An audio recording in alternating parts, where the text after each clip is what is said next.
Girl was mocked for loving a human, but he made her a queen. They called her foolish. They said her heart was weak, but Lyra never cared about their words. She lived on the high mountains of planet Threxen, a place where humans were not welcome. Aliens ruled here with pride, tradition, and a deep hatred for outsiders, especially humans, who were seen as dirty, wild, and simple. Lyra was not like the others. She always watched the skies at night. She loved stories of the stars, of distant worlds, and one day, when a human ship crashed near her city, her life changed forever. She found him bleeding in the forest. He was tall, his body full of strange wounds. His name was Jace.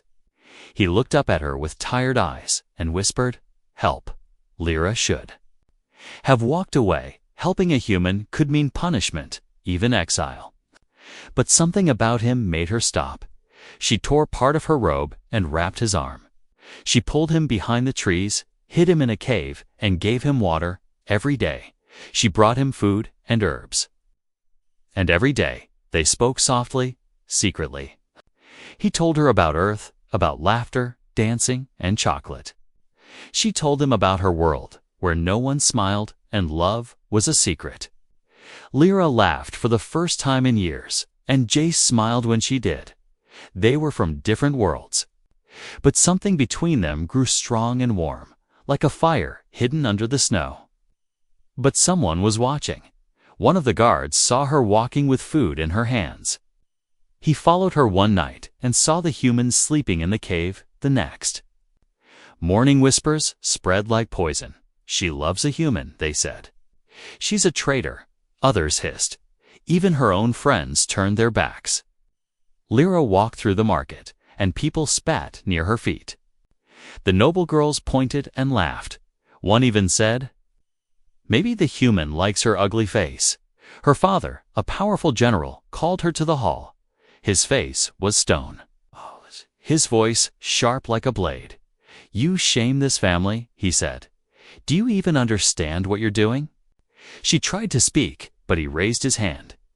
"If you see that human again, you are no longer my daughter." That night, Lyra went back to the cave. Tears ran down her face. She sat beside Jace and said nothing. He looked at her, his voice gentle. "Lyra, we can leave. We don't have to stay here." But she shook her head. "This is my home," she whispered. "And you? You're my heart." Jace took her hand in silence. Their fingers locked like puzzle pieces. She knew everything was falling apart, but somehow she felt stronger. The stars above were cold and silent, but in that moment the cave was warm with truth. No more hiding, no more fear. She had chosen him, even if the world laughed. Even if the world hated, she would not let go. A soft sound broke the moment. Footsteps outside the cave, dozens of them, armored, fast, coming closer. Lyra and Jace stood up quickly. Her heart beat like a drum inside her chest. The guards had found them. They were surrounded in seconds.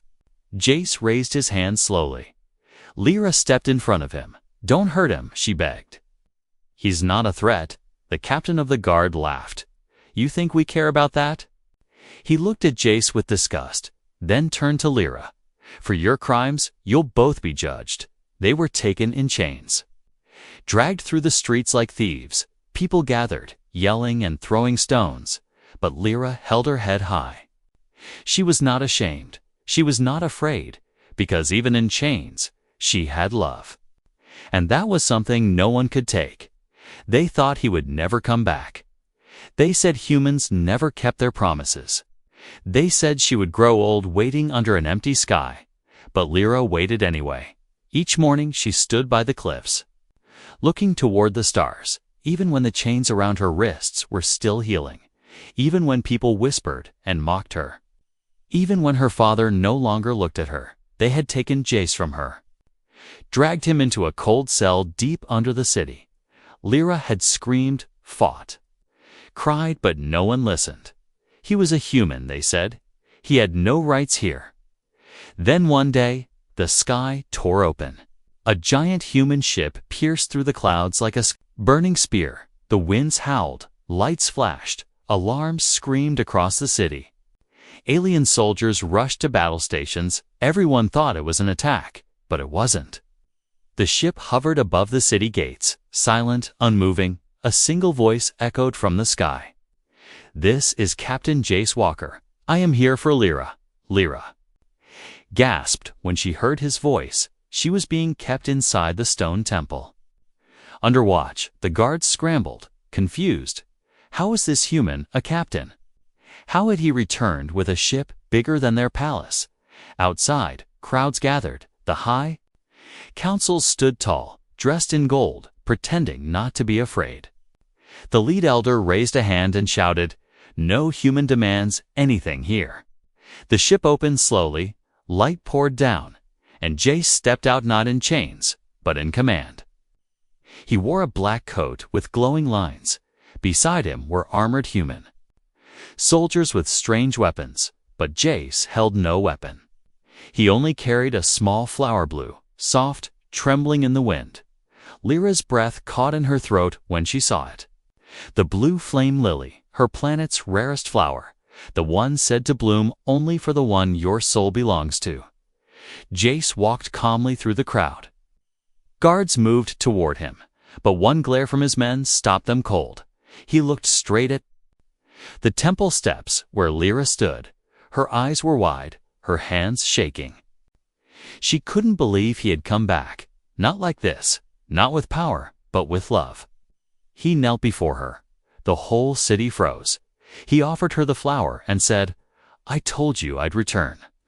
Gasps echoed across the crowd. Someone shouted, "This is against law." Another voice cried, "He's controlling her." But Lyra stepped down the steps without fear. She took the flower, held it to her chest, and whispered, "I waited." Guards rushed forward, chaos exploded, but something strange happened. The ground beneath Lyra's feet began to glow. Golden roots spread out like veins in the earth. A forgotten symbol lit up the royal mark of her bloodline. The High Council panicked. No one had seen that symbol in over 100 years.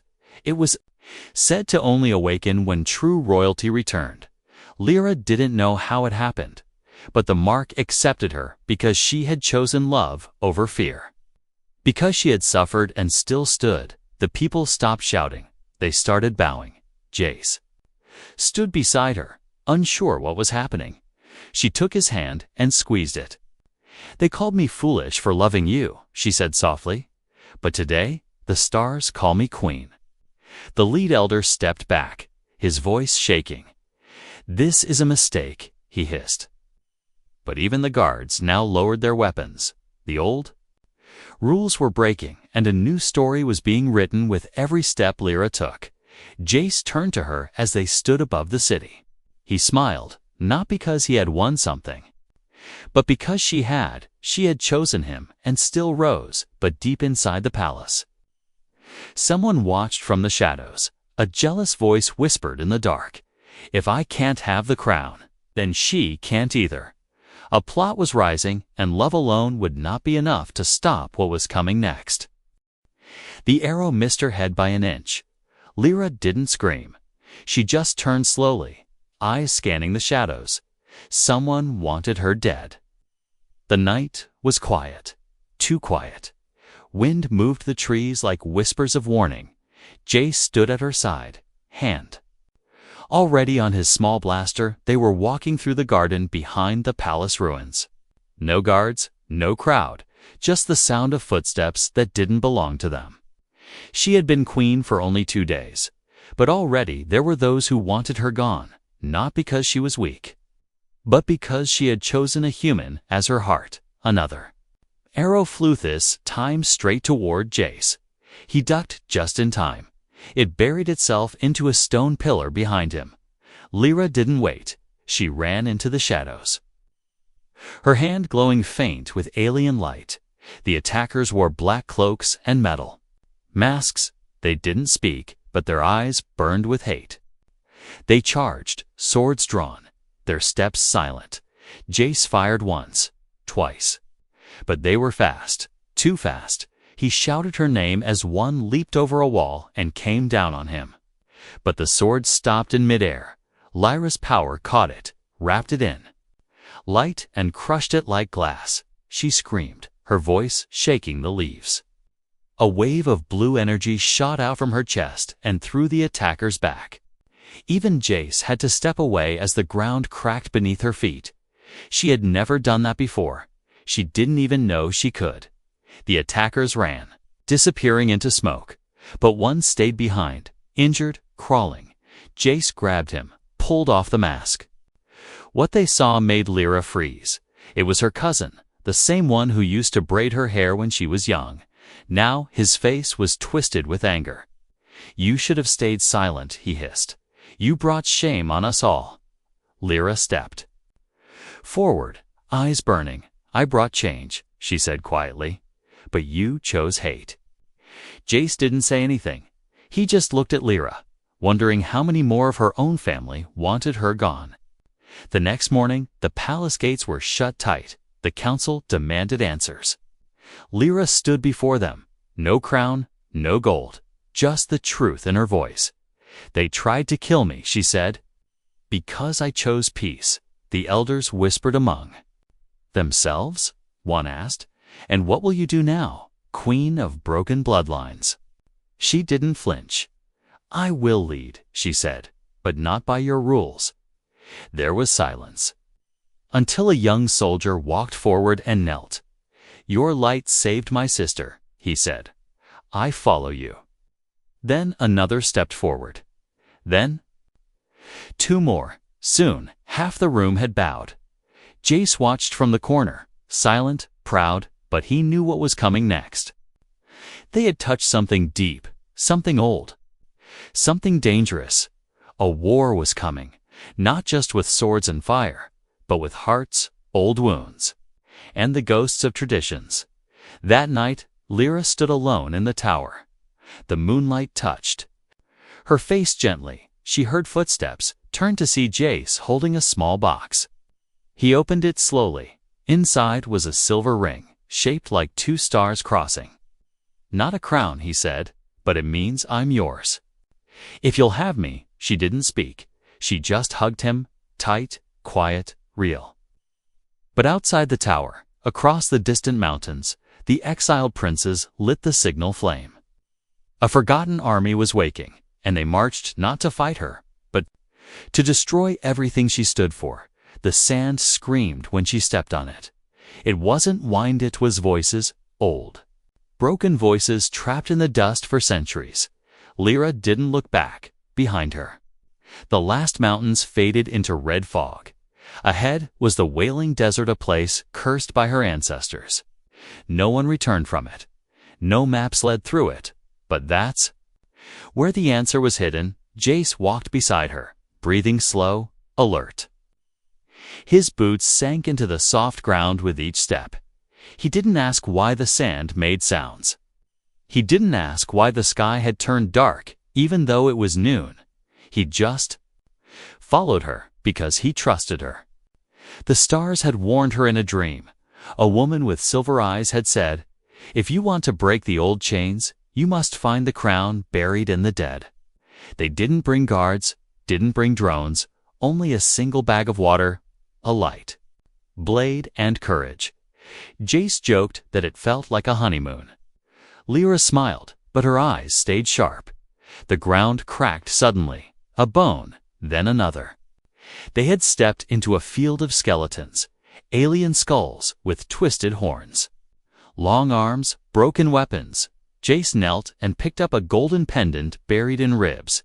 He wiped it with his sleeve, then looked at Lyra. "This belongs to your people," he said. She nodded. "These are the warriors who tried to stop the last queen." The wind changed. A shadow moved across the sand fast, tall, silent. Lyra pulled Jace down, just as a sharp tail sliced through the air above them.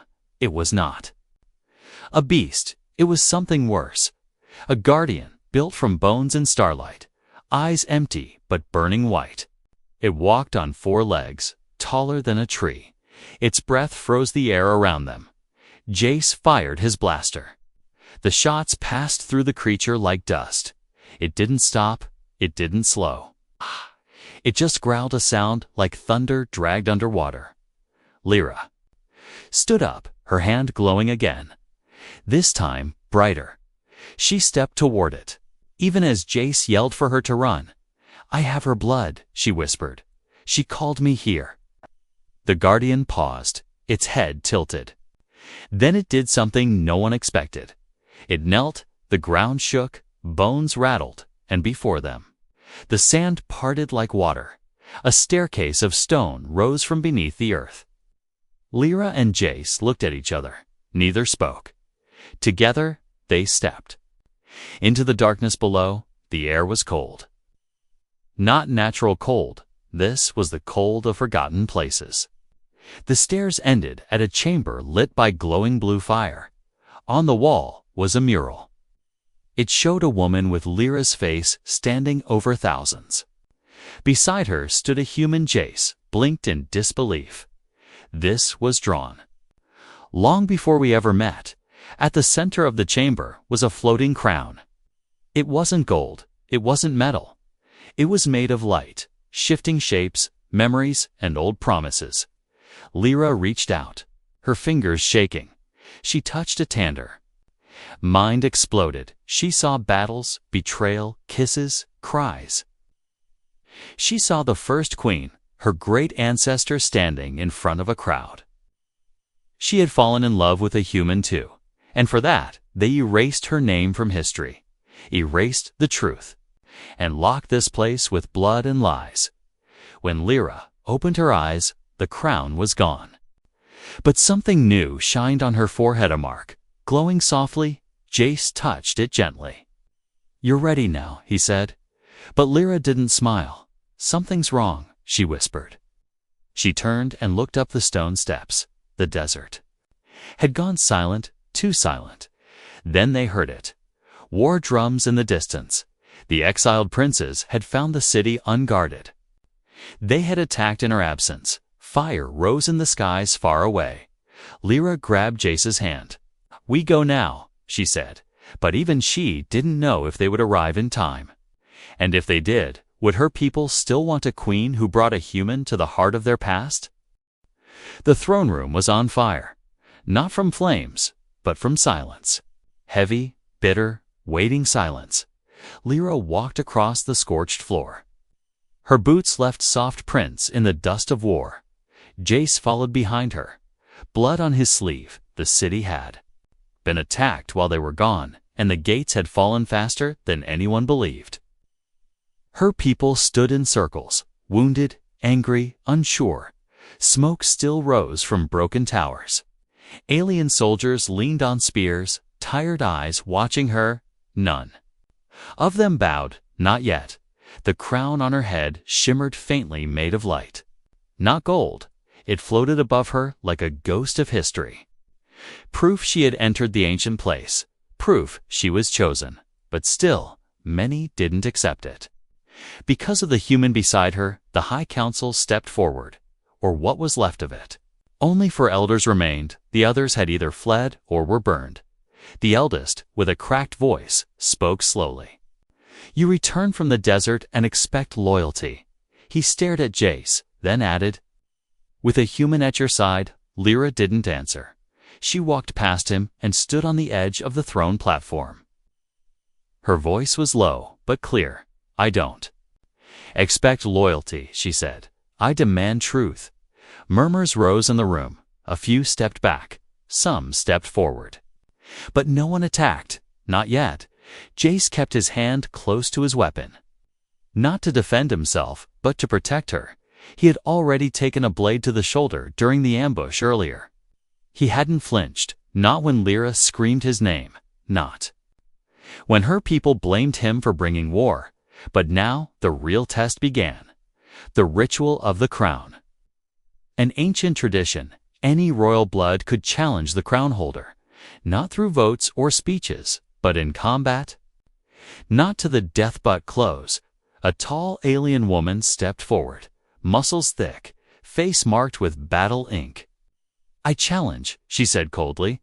I carry the blood of warriors, not lovers. The crowd gasped. Jace clenched his jaw. Lyra only nodded.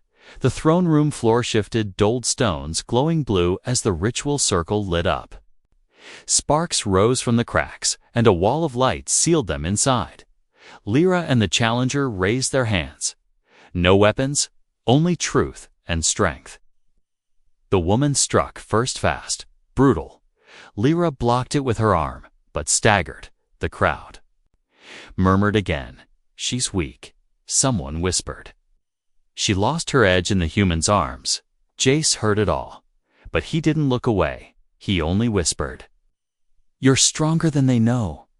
Lyra gritted her teeth and moved, not with anger, but with clarity. She dodged the next punch, slid beneath the attacker, and struck with both palms. A pulse of light burst from her hands and sent the woman flying back. But she didn't fall. She landed, growled, and charged again. They clashed again and again, until the air itself shimmered with their power. The stones beneath them cracked. Their breath came heavy, loud, raw. Then Lyra did something no one expected. She opened her hands, stepped back, and said, "I don't need to beat you to prove I'm queen." The challenger hesitated. The crowd watched in silence. Lyra pointed to the scars on her arms, the dirt on her clothes, the wound on her side. "I bleed with you," she said. "I walked into the cursed desert. I faced death. I brought back the light." She looked around, not for power, she continued, but for peace, for all of you, for us. Then she held Jace's hand, and yes, I love a human. The challenger slowly knelt, then bowed. Her head, "I fought for the crown," she said, "but you fight for the people." One by one, others knelt, not because they were forced, but because they had seen the truth. Lyra stood tall, not a warrior queen, not a perfect ruler, but a flame that refused to die. Jace squeezed her hand gently. "You didn't need to win them," he whispered. "You inspired them, but far beyond the palace walls." The exiled princes gathered their fleets, and among them stood one with eyes full of poison. "She thinks she's queen," he muttered. "Let's see if she can still smile when we burn her kingdom down." The stars turned red, one by one.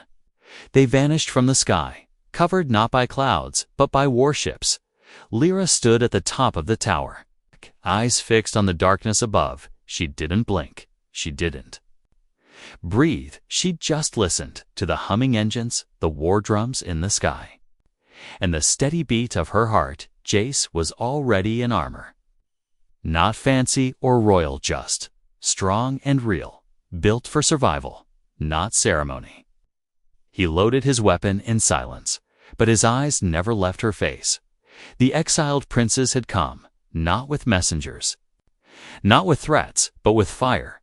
300 ships hovered over the capital, each one loaded with soldiers trained to destroy.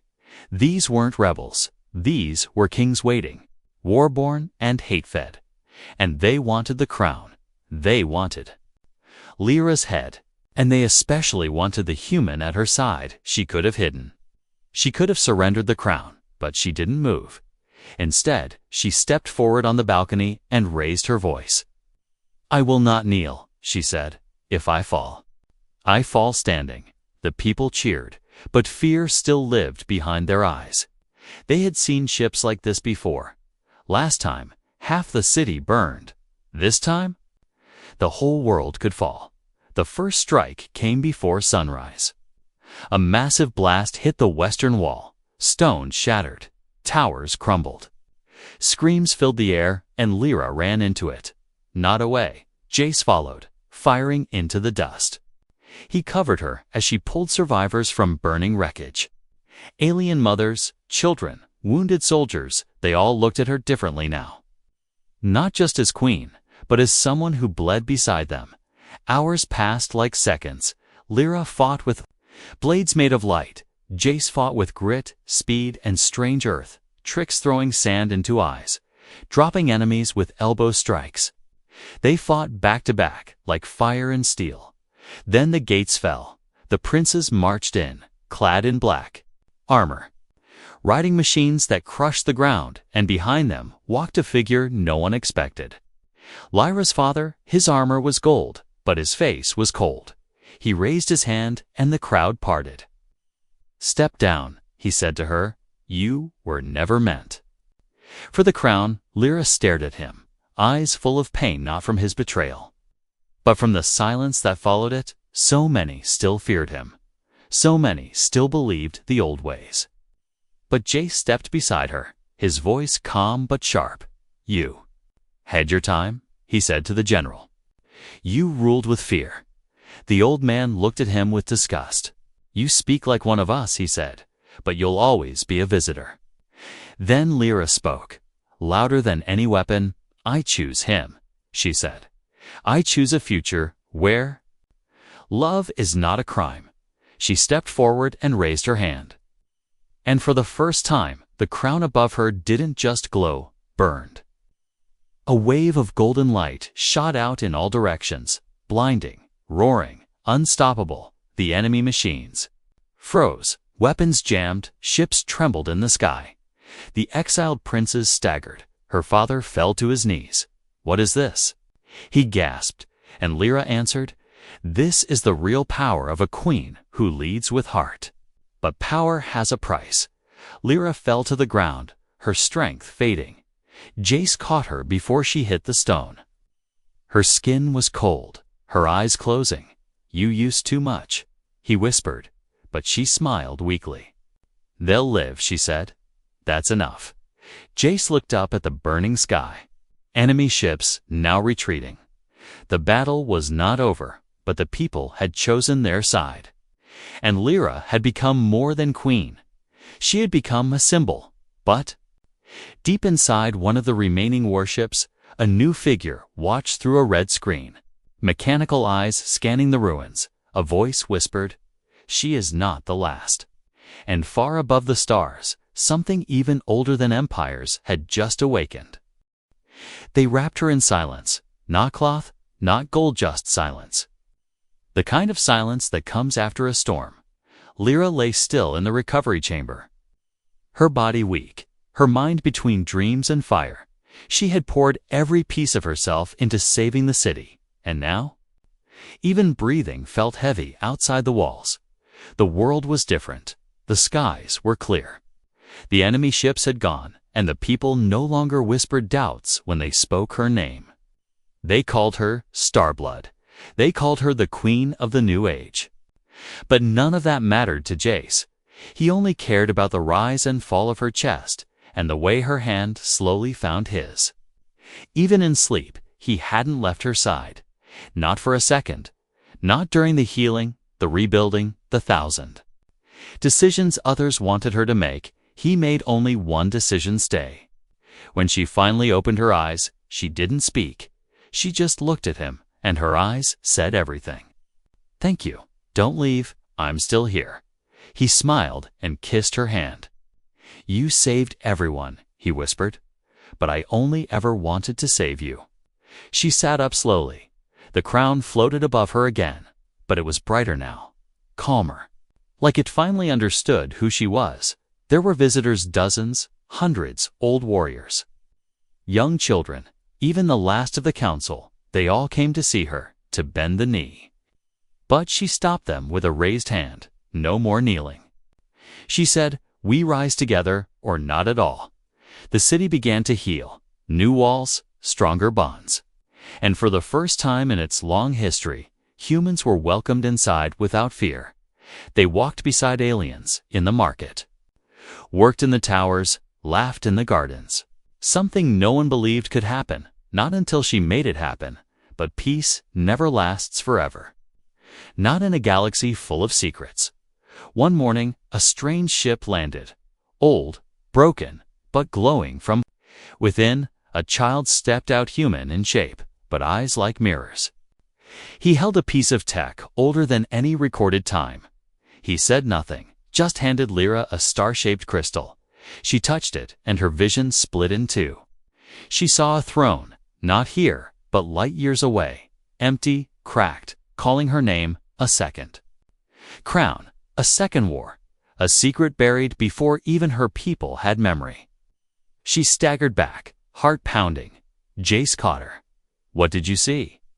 he asked, and she replied quietly, "There's more." That night, they stood on the balcony once again. The stars now seemed closer, brighter, but no longer silent. Lyra leaned her head on his shoulder. "I was mocked for loving you," she said softly. They laughed, called me weak. He smiled, holding her tighter. "And now?" She turned to him, eyes glowing just slightly. "Now they call me queen." The next day she gave a message to the people, not a farewell, but a promise. She and Jace would leave the planet soon, not to escape, but to follow the call of the stars, to find what waited in the far corners of the galaxy, to protect more than just their city. The people cried, but they understood, because when a star rises, it must move, or it fades. And so they left. A royal ship lifted from the ground, not with war, but with hope. Inside were two hearts, still beating for each other, still shining. As the ship vanished into the sky, a voice echoed across the city. From a little girl watching below, "She loved a human," she said proudly, "and he made her a queen."